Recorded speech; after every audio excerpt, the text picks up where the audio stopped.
Welcome back to Oneself. My name is Stephen Maher. With me today, with me always, is Adam Bartleman. Adam, thank you so much for joining me today, my friend. Thanks as always for having me. It's always a pleasure to chat with my bro. My my pleasure as well, man. Folks, we're talking about contradictions. We're talking about paradox. We're talking about nuance, right? And mostly as it pertains to what we see in like ourselves, the world at large, and also the spiritual community, because that's where we see a lot of people walking the path of quote unquote healing, right? But then you really start to dive into that world, and just like when hopefully people are wake up to the things that we're told, as children or growing up, where you're like, you get older and you're like, man, that's just not true. Or maybe as a child, it didn't even sit right with you, right? And like something's not making sense here, something's not checking out, and so that's what we're gonna talk about, and I've got some examples, that I've seen, but Adam, before I dive into that, I kind of want your opening thoughts, and then we'll kind of dive into it. Yeah, man, it's a big conversation and it's a fun one too. It's interesting. Yeah, it's an important one to remember that we're like looking at through the lens of always our own experience, and we're focusing that on ourselves too, right? Like, if I'm pointing out hypocrisy or contradiction in other people, not that we're singling anyone out, but it's only because I've recognized it in myself. Really heavily and Yeah. seen my own blind spots, and also acknowledging that there's still many more to find.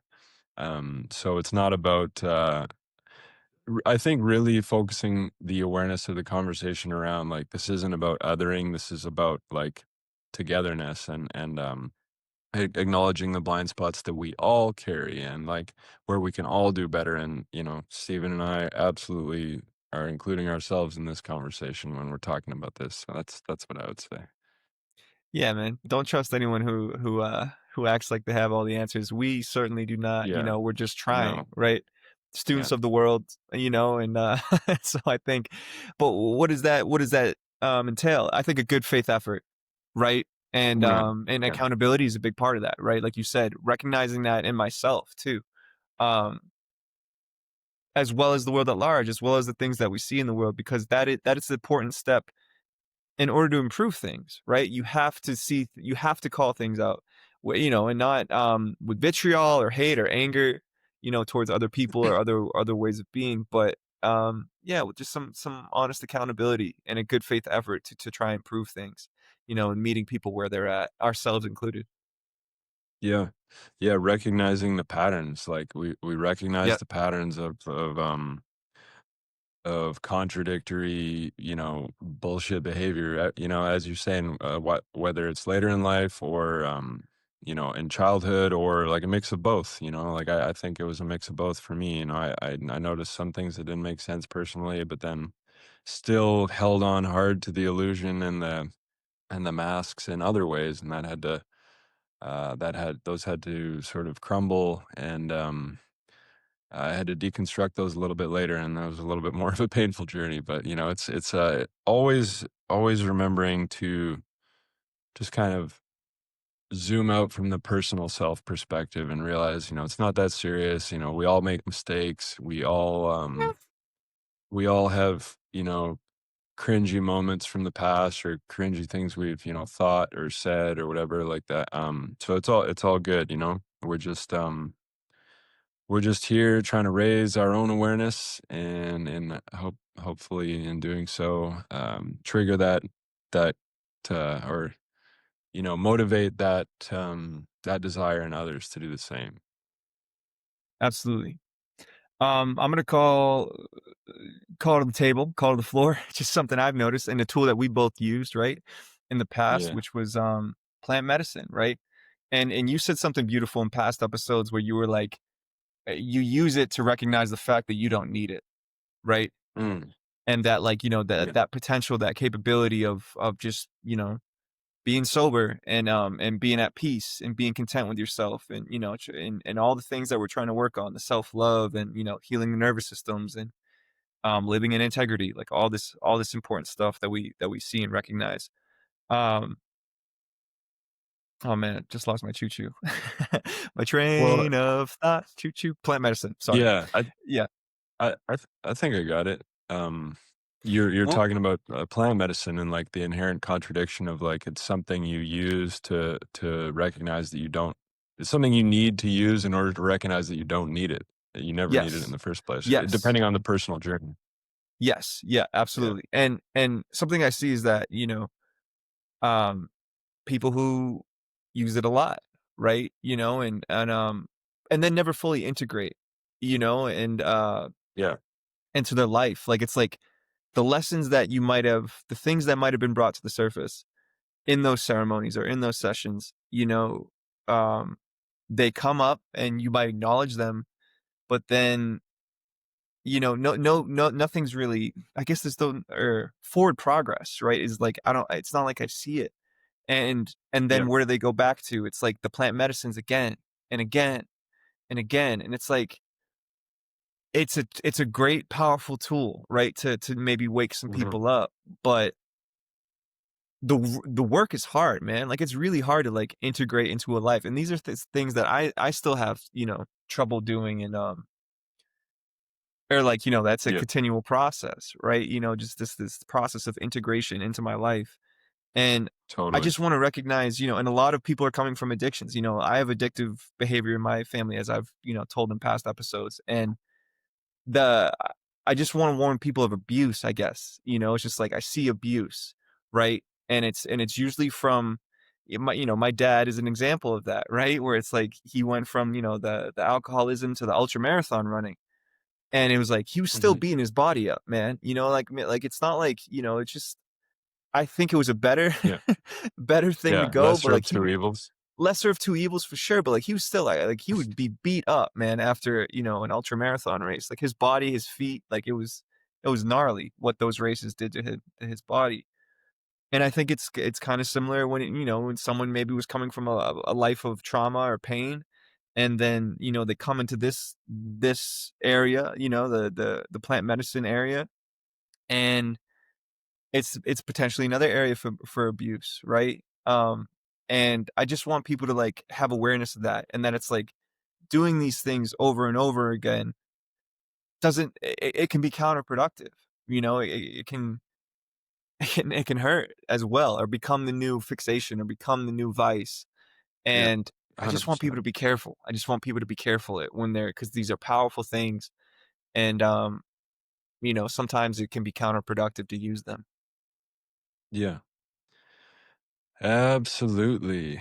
That's a good man, that's a good conversation in my opinion. Like I really I mean that's what I did essentially. It's, like I coming from a background of addiction, finding something that was definitely was opening up my awareness, but then allowing that to become the new crutch, allowing that to become the new addiction really.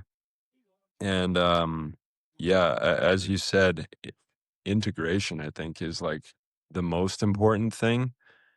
And this is where so yeah, there's a lot of things to say here. I'll quickly say, like, if someone's searching, if someone's seeking out, some sort of plant medicine ceremony, you're somewhere where it's legal, of course, and, um, just giving that little disclaimer.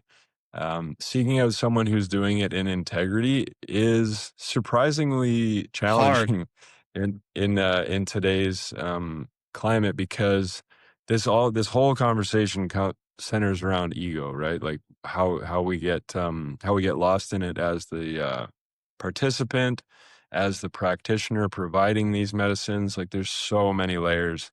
Um, and, at first it seemed kind of complicated, but like after seeing it, it's like it becomes really clear and really obvious. It always boils down to the separate sense of like the illusion of separation, fear, the separate sense of self, ego, and people just trying to do their best while avoiding, in many cases, looking at the darkest aspects of themselves and how that can then create suffering for themselves and others. But so with say like if you're seeking out a practitioner to provide something, you're in one of the countries where ayahuasca is legal, for example, and then you're seeking out someone in there.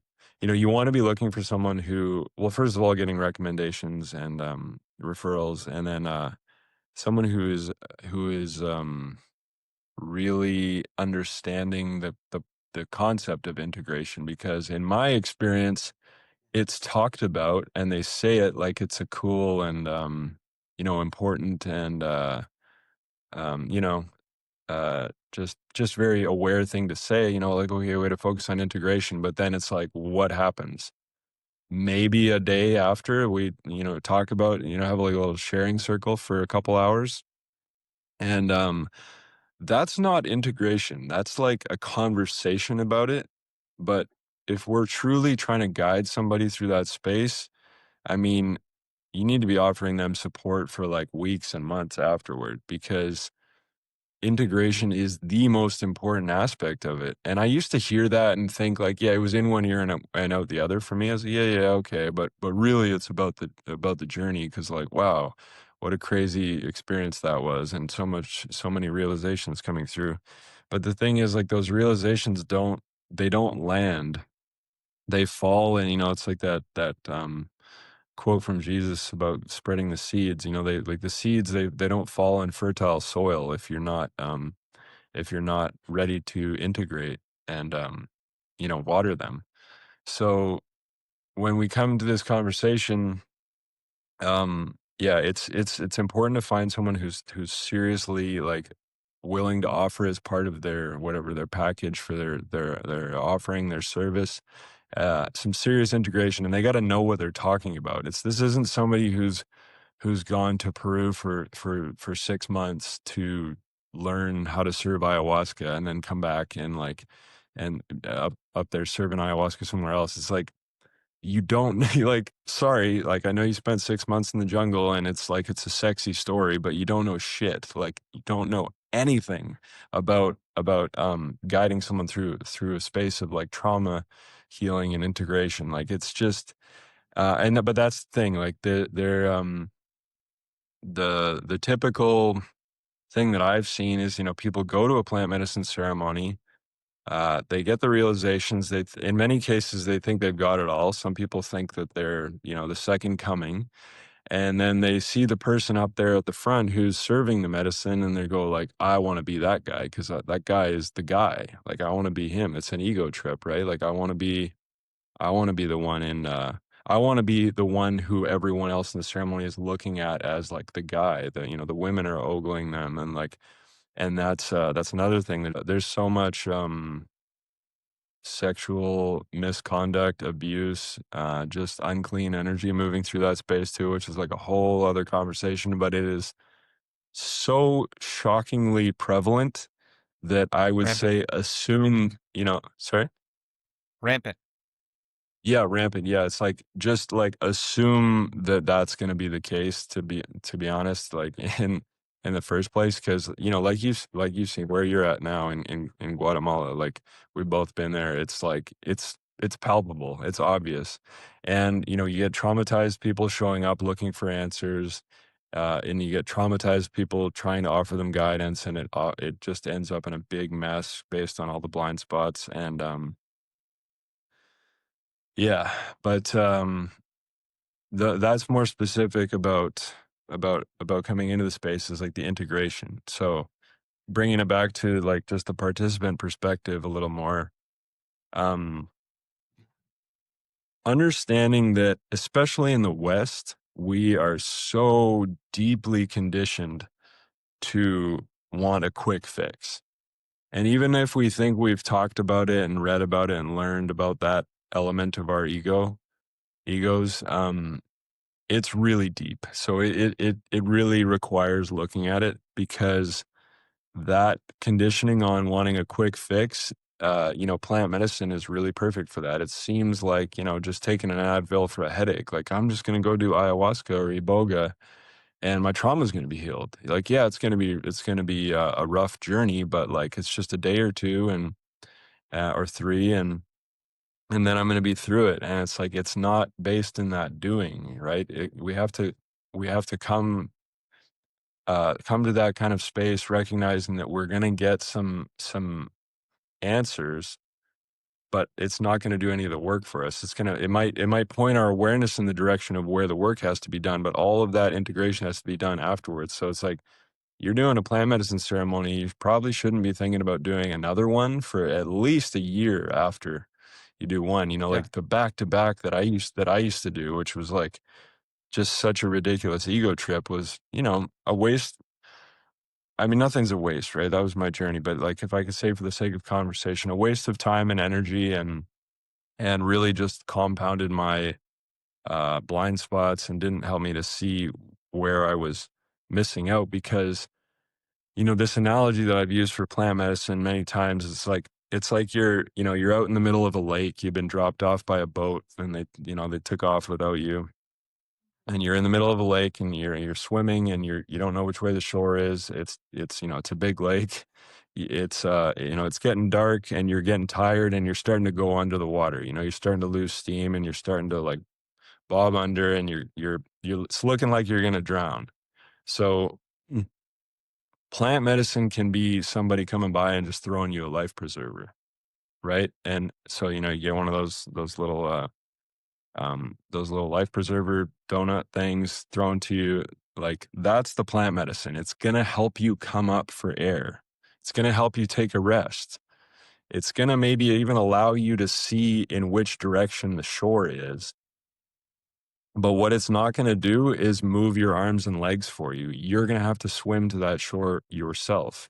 It can just point you in the direction. It's not going to do any of that work for you.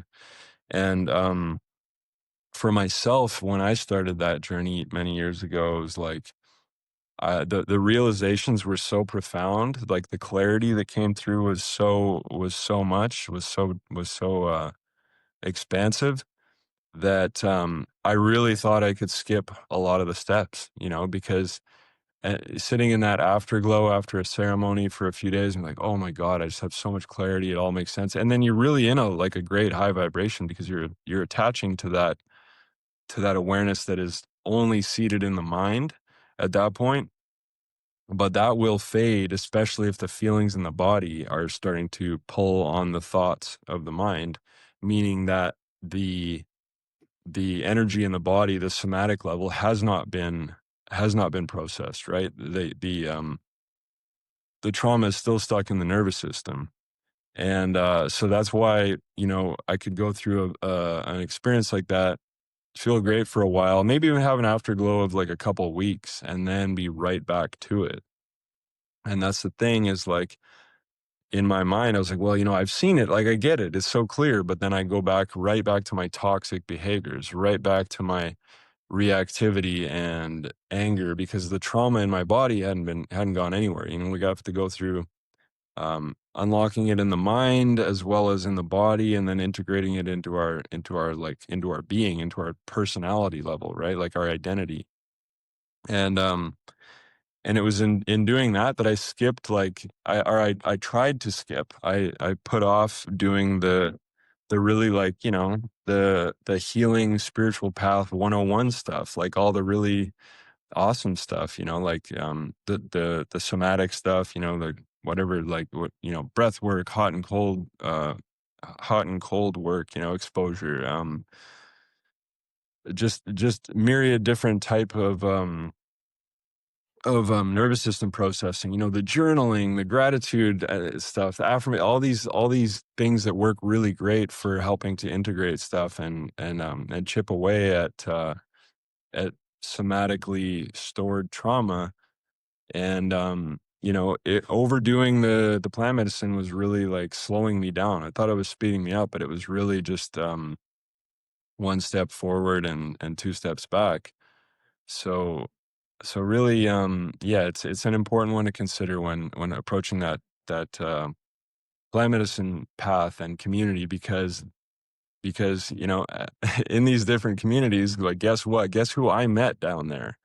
a lot of people exactly like me, like perfect mirrors for me. And it was like, oh, and that was like really actually a way that it started to open up for me is I was like, boy, there's a lot of toxic behavior going on here. There's a lot of hypocrisy. And I'm hanging out here and I'm friends with these people. And this is where I was attracted to. This is all Yeah. this stuff, this whole type of community all seemed really cool to me.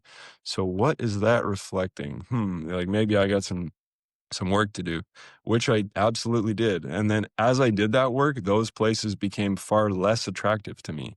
Sure, the climate and the food and everything, but the whole like everybody's a plant medicine practitioner, everybody's a shaman, everybody's walking around with all the aesthetic and very consistently behaving in these similar toxic spiritual bypassing love and light kind of bypassing bullshit like all the time. And like not that it's wrong or bad, it's part of the journey, but we're here to talk about it. It's like, and from our perspective and where we're talking about where we want to go, if we're talking about wanting to get to a place of healing and regulation and heart-centeredness and love and being of service to others through being um of service to our highest selves, then that behavior is bullshit, in my opinion. And um anyone can call me out on that if they want, but like it's contradictory, it's super hypocritical.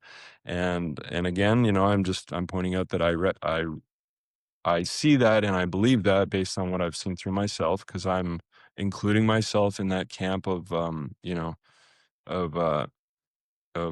bullshitters, of kind of mistaken seekers. So yeah, man, that's kind of a long ramble on the plant medicine, and we can get into more of it. But yeah, man, how's your experience been? And is anything similar? Yeah, brother. Yeah, absolutely. I think and same thing with me too. Like it's like I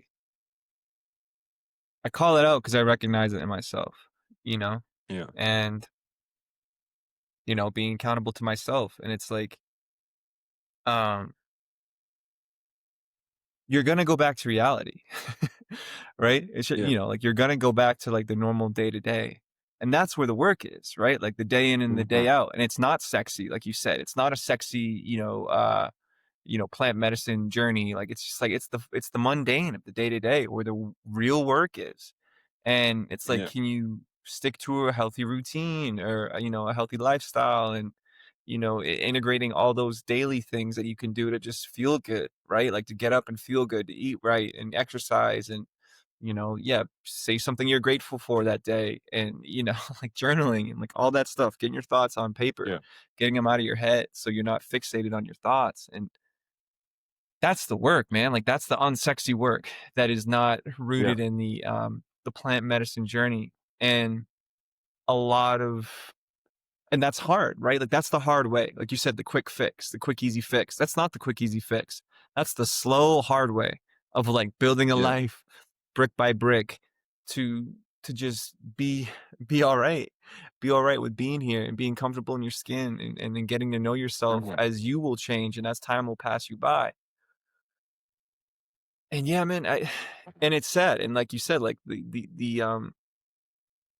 predatory nature of it in some regards. Like how many times, right? Like beware of cults, y'all. You know what I mean? Like the guru that acts like he has all Yeah. the answers, and Yeah. the John, like the how many awful stories do we know of like, cults ending bad, or it's like, the gurus acting like they have all the answers and and robbing people sometimes ending in, death, right? With Jonestown. And like Hmm.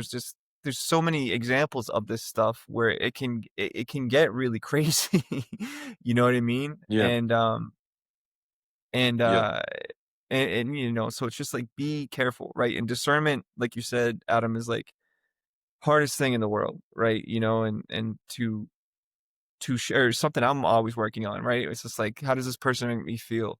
Do I like their Hmm. energy, or you know what I mean? Or do I get weirded, the heebie-jeebies, or like Yeah. whatever, and so it's just like when you're Yeah.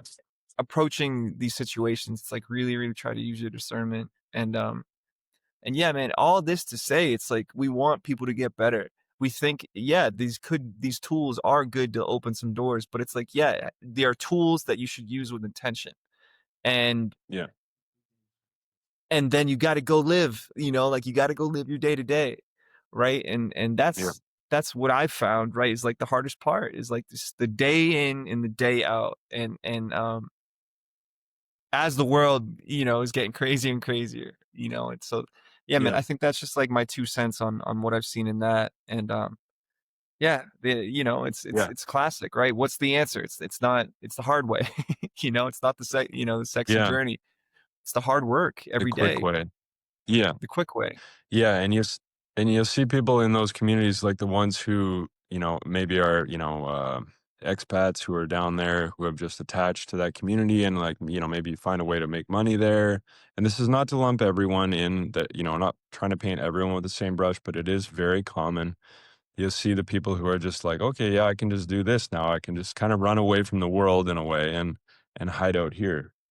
And it's avoidant behavior, just like doing plant medicine all the time is really actually avoidant behavior because, yeah, I mean, you can do the plant medicine ceremony and have like, a pretty decent afterglow of, a couple weeks, maybe even a couple months.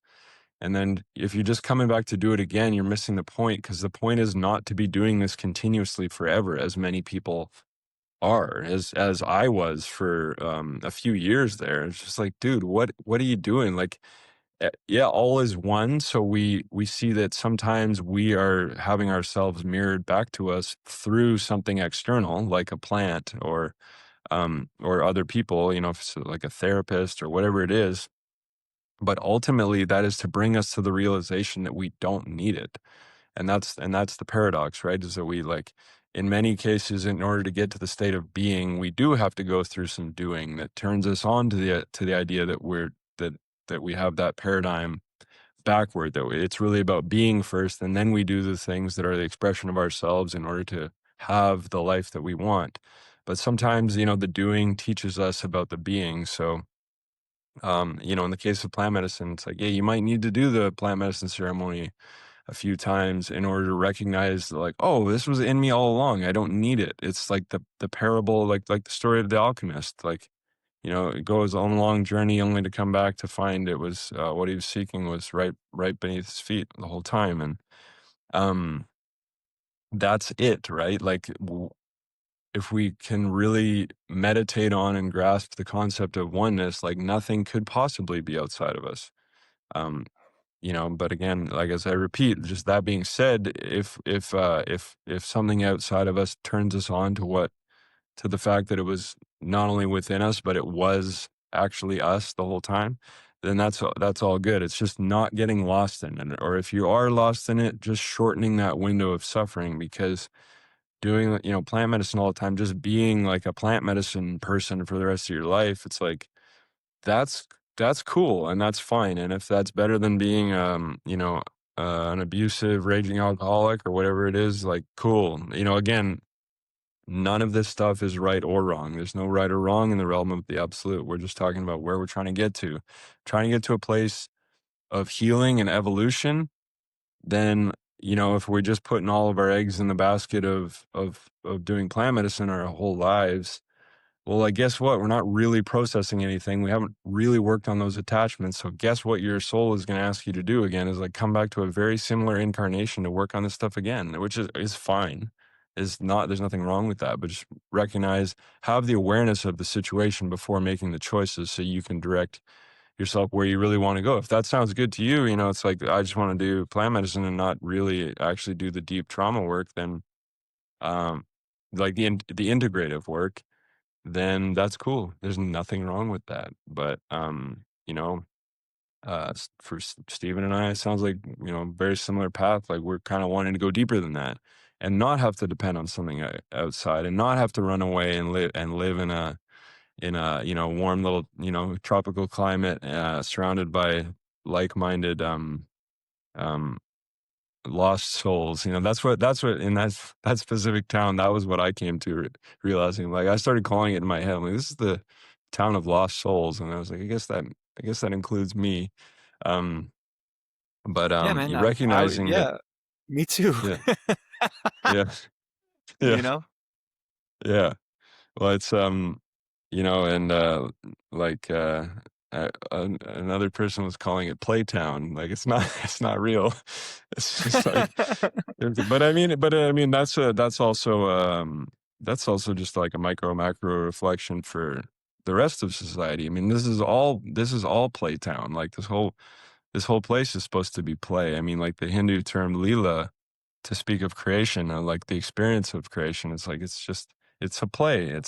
We are at play as souls and recognizing that it's all not that serious. But for the sake of our conversation, going deeper into that escape isn't necessarily going to be the answer. As we said, it's coming back. In our cases, it's coming back to the United States. It's coming back to Canada.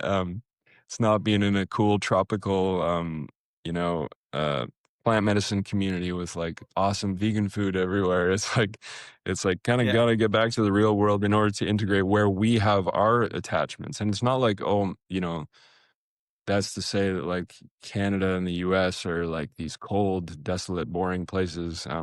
It's not about that. It's just getting back to wherever you're from. I'm just using those two countries as the examples of because that's where Stephen and I are from. It's getting back to wherever your deep attachments lie in order to work on them, which like surprise, surprise is probably around your family and like your community that you've grown up in. Not that you have to like stay where you're from your whole life, but just knowing that that's most likely, on average, where more of your attachments lie, where the deepest work is done. Like where, Ram Dass would say everyone, it does has a great time and goes off to India and thinks they're spiritual, but then comes back and like, you see how spiritual you are when you get around your family and all of a sudden you're reacting and snapping with your siblings and parents. And it's like, oh, I guess I have to go. Mm. So that's kind of the point. It's easy to avoid your attachments when you're far away from them. Um, and your trauma, the sources of the channels of your trauma. So yeah, it's an important thing to consider, in my opinion. Yeah, man. I would absolutely agree. We're always on it's just the groundedness, right? Mm, That I think is what I don't see, right? It's like one foot on the earth, like where we are. And it, yeah, in reality, mhm. I feel like a lot of people are trying to escape, right? Everyone, right? That's what addiction is. It's Yeah, a release from reality, right? From the reality that you're living in. And I think the whole goal of us should be, okay, how do we become okay with reality, yeah, with existing, being at peace to exist in the body that you got and wherever you are, right? Wherever you are. And that's my goal, like with this conversation, is just to, those short-term fixes, man. It's just not it. And yeah, that's one way I see a contradiction, a hypocrisy when everyone is trying to heal, right? That's what you hear. Everyone's yeah, trying to get better or heal or, yeah, love or live in love. But then it's like, are we just are we swapping, traumas for other addictions and, and calling it, you know, healing, yeah, and like you said, like the real work is like it's hard. It's hard. It's yeah, not a quick fix. It's not a weekend journey, and a ceremony. It's it's exactly. it's it's every day, man. It's every day, you know. Yeah, and we can use our ego to our advantage in those cases. So, like, if anyone's coming into that kind of work, that kind of realm, it's like use your ego. So, what does that mean? Like, use it to recognize the patterns.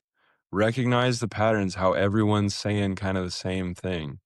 Recognize when, the behavior is all kind of similar. You can recognize the people who are into it just for an experience, right? Like how many people are like, ayahuasca, for example, just got so popular in the last 15, 20 years. And how many people are going to do an ayahuasca ceremony so they can post about it on their Instagram?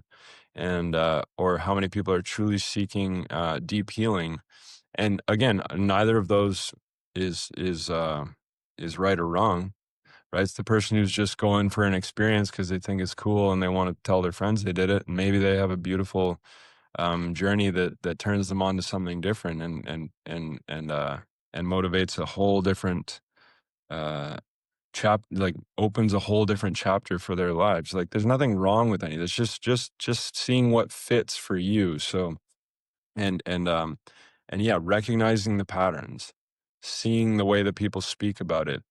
Start to be able to see very quickly who is really living it, who is really worth their salt in that space, and who is just going through the motions because it's a quick way to make money. And again, as we mentioned, so many predators in that space.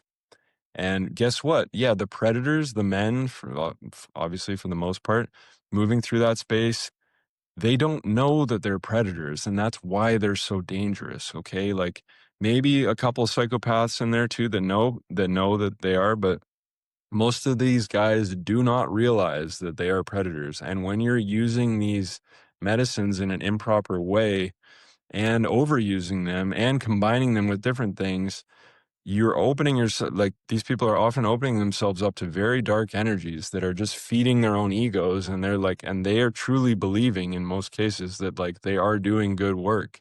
Meanwhile, like, okay, like, just as one kind of blanket statement I'll make, like, anyone who's serving any sort of medicine can never, ever, under any circumstances, this is a hard rule in my opinion, under any circumstances, sleep with anyone who has been to their ceremony, who they have given any counsel to, who has worked with them. That is a hard line that can never be broken. And if people break those lines, cross those lines, like, serious karmic result, which is themselves. They get some seriously heavy karma coming back their way, which is, themselves magnetizing those experiences in order to realize what a violation they have made against another person, which is truly a violation against themselves.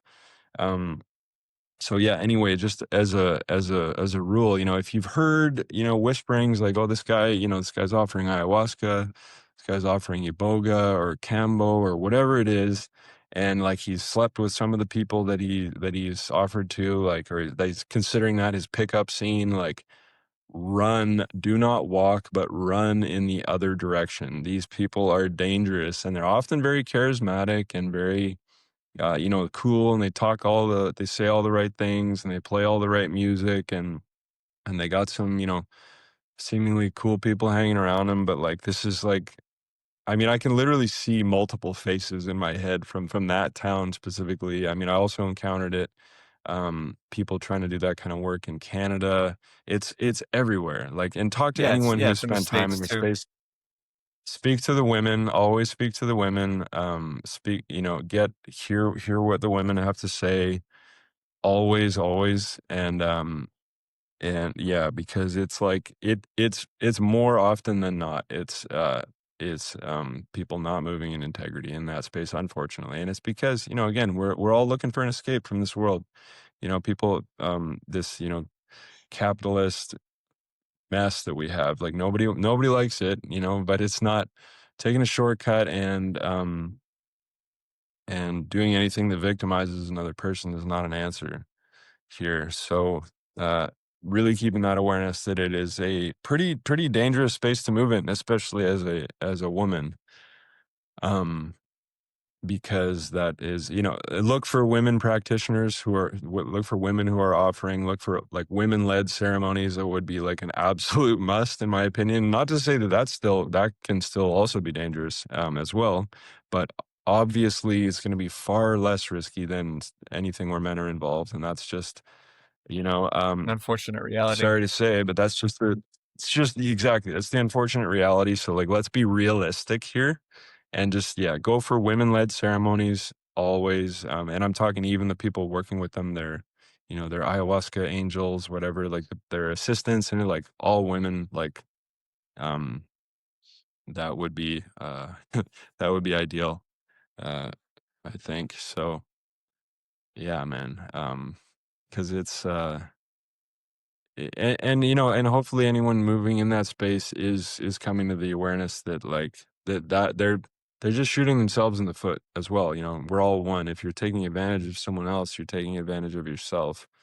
Uh, and you know, just trying to get laid or trying to get more people into your ceremony to make more money, like these are those should be red flags if you feel any of that within you, if someone feels any of that within themselves, as their motivation for uh for getting into that work or into that space, because it's again, it's not really like generally an ego decision. The people who are really moving in that space effectively have, it's kind of fallen into their lap in such a way that it is like a true calling. Yeah. Yeah, man. Yeah, and again, contradictions, right? It's like, yeah, going into work to try to like heal, but then it's like, you're just trying to make money or get laid. Which, Yeah, you know, there's a lot of that in the world, right? I get it, especially, from the male everywhere. perspective. It's like, why do a lot of men do anything, is to make money and get laid, pretty much, right? So it's like, Exactly. why should we be Yeah. surprised? Why should we be surprised that, like, we see it in places that are claiming to heal as well?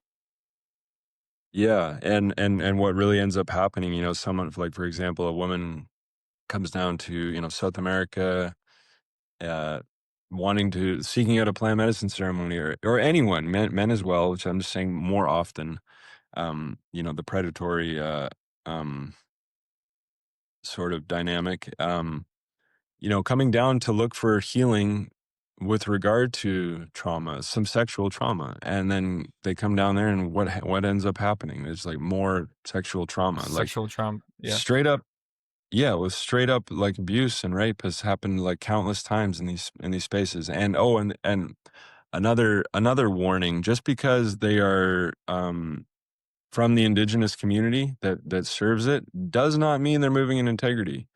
Don't assume this is just white guys who are getting their hands on some ayahuasca to serve that are the dangerous ones. By no means is that the case. There are almost no real shamans left on this planet. There are a lot of people handing out medicine, but like people who actually understand the energetics behind it, almost none. So like, just because someone is from a different culture or from the culture that medicine comes from, and they're from that community, 100 like does not mean like 100% does not mean they're safe at all. They can be just as dangerous, like, and normally are. So that is, you know, just throw that in there, because yeah, don't make that assumption. That's not a safe situation either. It's tough, brother, because it's like, people are looking for like just truth or healing. It's like, where can they go? you know, but it's Yeah, in, right? It's like, if you can trust anywhere, it's hopefully within yourself, right? Point of all this, I yeah, guess, right, is that like you're looking in these other places, and guess what? Human nature's awful, or human nature's dangerous. Not awful, but like, there's ego nuance, nature. right? Yeah, Yeah, yeah, ego nature, right? So it's like, all the things that you see in the world at large, it's in the healing circles too. It's yeah, everywhere, right? There's no there's no oasis from human nature on this planet, and so it's like, where can you trust? It's like, with yourself, ideally, or if you're learning to trust yourself. It took me a while to like trust myself, get back to myself too, man. I'm learning lessons, yeah, of like pieces of myself that I missed or I'm trying to find again. Taking yep, myself too seriously, brother, is like an example of that. Like, I'm just trying to like lighten up, yeah, especially now, and just enjoy, yeah. right? Enjoy and be present. Yeah, well, 100% is like recognizing that it's all within us, as we keep saying, and as you just said, it's like, you know, where do we go? Where do people go? Well, ultimately, wherever you go is going to end up pointing you back inward, like the story of the alchemist. Um, it's always going to go there. So it's like releasing the ego attachment to the quick fix, and that it must be external, because those are that's like, you know, the same thing essentially. We've been conditioned to into our whole lives, right? Like, take these pharmaceutical drugs to deal with the symptoms of your unhealthy lifestyle, rather than having a healthy lifestyle. Um, just like I said earlier, take the Advil instead of like looking at why you have a headache in the first place. It's like we're so deeply conditioned into that way of seeing things that um but like, just as a piece of advice, I would say start by looking at that, like realize that it's not going to be outside of you. And there are ways to get in touch with like allowing those stuck energies to come up, like meditation and fasting. Those things are things you can do safely in your own home.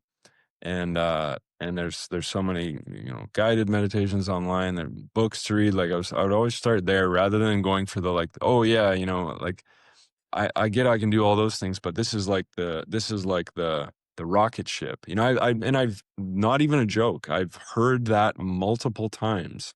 Like, I even was even in India, I bumped into some travelers and guys were like talking about how like, oh yeah, like it's all great to do sadhana, right? Like your spiritual practice, but sometimes it's nice to just go straight to God. And they were talking about 5-MeO DMT.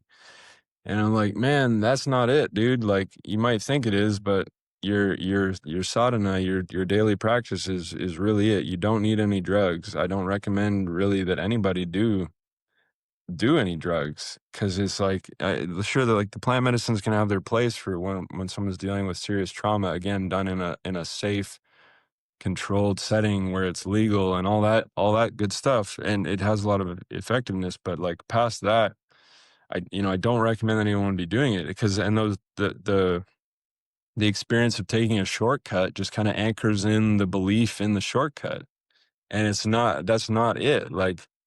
Like true spirituality doesn't mean like doing a plant medicine ceremony once a month or once every 6 months for the rest of your life. And again, not that there's anything wrong with it, but like man, the real connection is living like a clean, in my opinion, and my recommendation is like living a clean and sober life with like no substances whatsoever.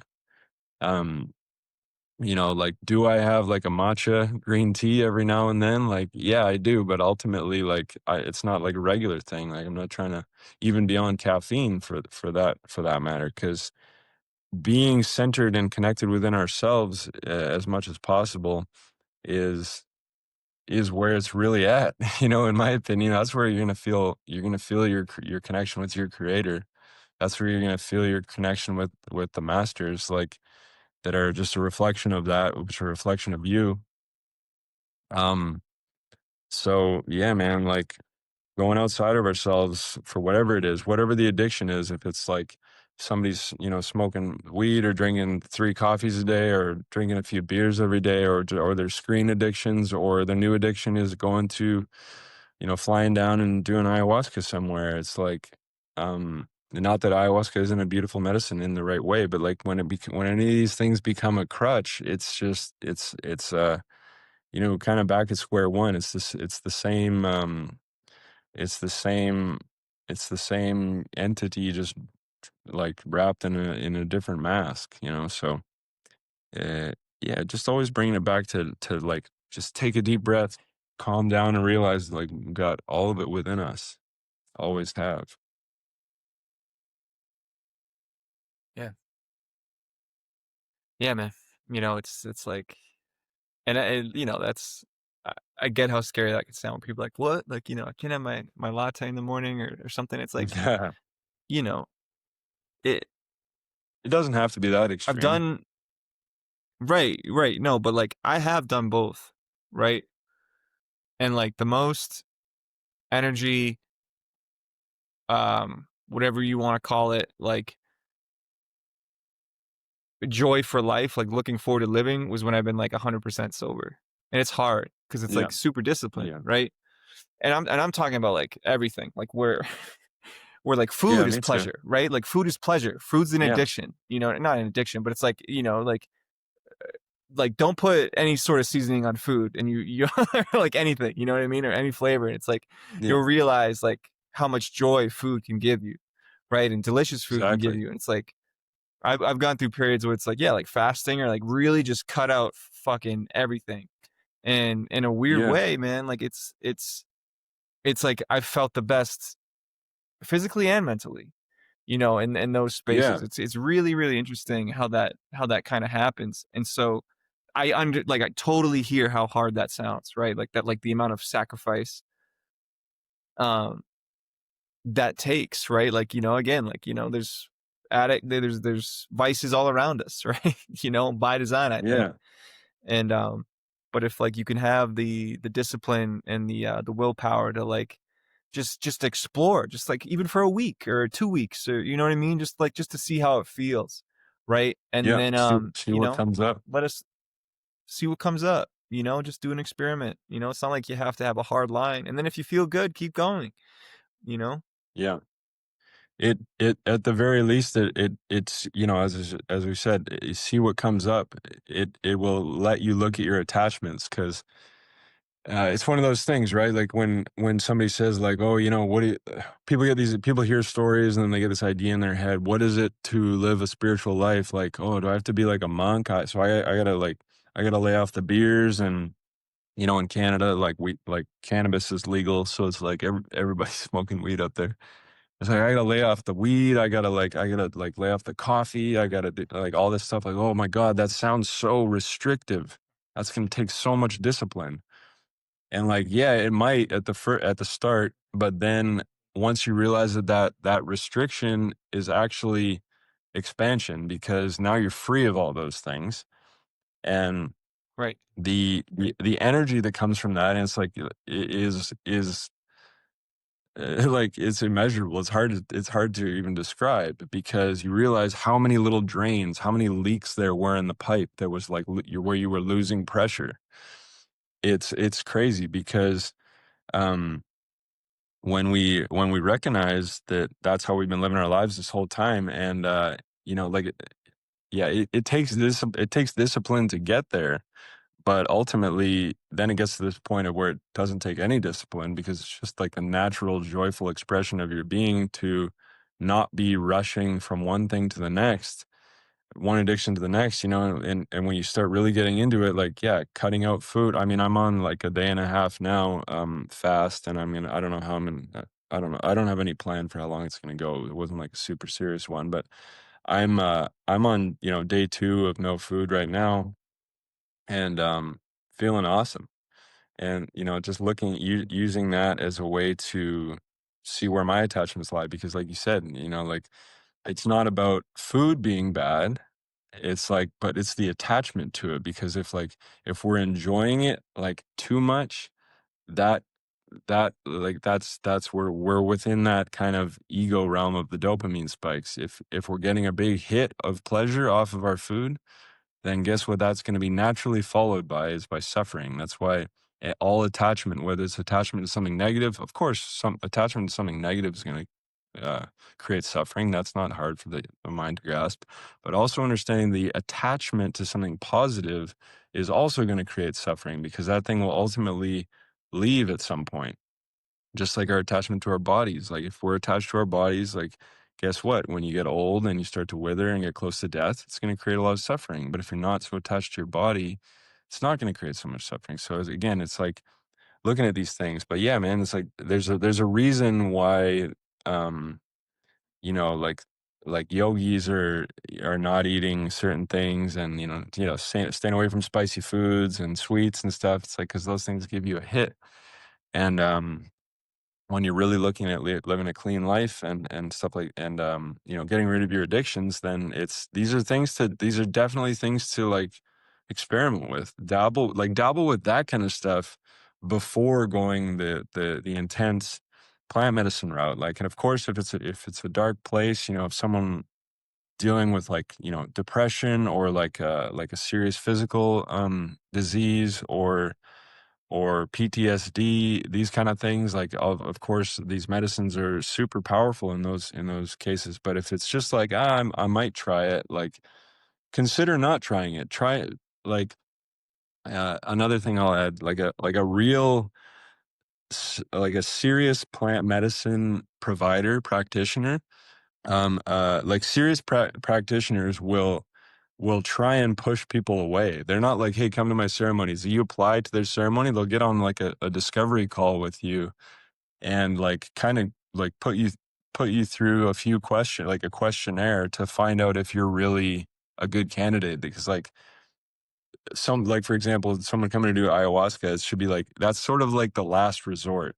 You know, things got to be going like consider that things maybe should be not should be, but like could be going pretty sideways in your life in order for you to consider that as like the best option. Um, and someone who's serious about it is not trying to is not trying to get numbers and is not trying to fill seats. You know, in their ceremony, it's about like having a clean and pure and centered energy within that thing, which is, you know, coming from the right participants being there, not just anyone who's looking for an experience. So yeah, turning to the tried and tested practices of like, you know, Hindu yogis and Buddhist monks, like to following those examples first, like why not the mystics, you know, in all traditions, um, to see what you can learn about yourself through that, because ultimately like, it's gonna point you back there anyway, in my opinion, towards stuff like that, to looking at your attachments. So, like we said, the addictions and the daily addictions that everybody has, the coffee, the cigarettes, the alcohol, all these things, um the sugary and the spicy food, like it's these things where we're gonna really like be able to do some real work.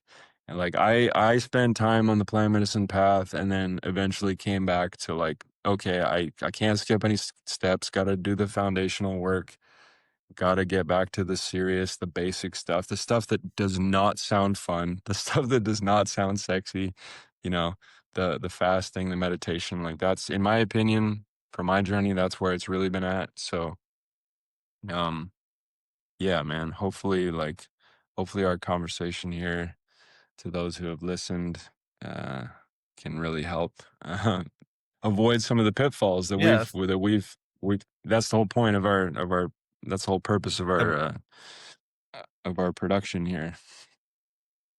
yeah, that we've lived, man. You know. Yeah, man. Well, folks, I probably think that's probably a good place to cap this conversation, episode 23, on, you know, just holding ourselves accountable and recognizing that ultimately a lot of the answers are just within ourselves and looking withinward. Yeah. And you know, the true work is boring and it's daily and it's a lot of effort, a lot of discipline, but the rewards are immeasurable, right? Yeah, until it's not, So if you like what you until it heard, normal, yeah, until hopefully, you know, it just yeah, becomes, you know, the new yeah, normal, right? The new mhm, baseline. yeah, Um, if you like what you heard, engage with us, you know, follow it, do all the things that are free, like, comment, subscribe. That really helps us out a lot. If there's something you want to talk about on a future episode, let us know. And then, yeah, Adam, any closing thoughts on this? yeah, man. Just always, you know, as we said, just always turning it around, focusing it back on ourselves. If we see contradiction or hypocrisy in in our surroundings, like in the people around us, just recognizing that's always likely just a mirror for us, mirror for you. So, um, always quieting down that ego and looking back inside to see where we can do our work. And yeah, just quickly again, the looking at those daily addictions, because it's not just the people who are, you know, raging alcoholics or sticking needles in their arms that are addicts. Most of the world out there is addicted to something. And, you know, whether it's the screen time or the coffees or whatever it is. So we can all do something.